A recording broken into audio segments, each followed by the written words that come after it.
Yeshua, Yeshua, Yeshua, Yeshua,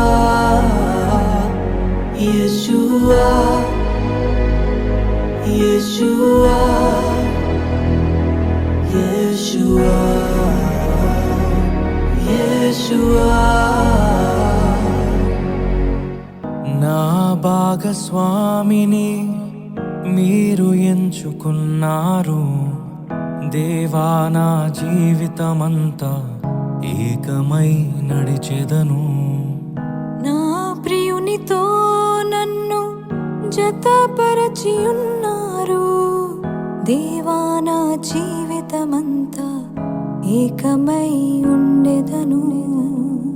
నా యందు నీ వివాహ కార్యమును విశ్వాసముతో స్వీకరించెదన్. నా యందు నీ వివాహ కార్యమును విశ్వాసముతో స్వీకరించెదన్. పరలోక సాక్షిగా నీ సన్నిధిలో నేను పరమాత్ముని కార్యముగా ఈ యాత్రను కొనసాగించ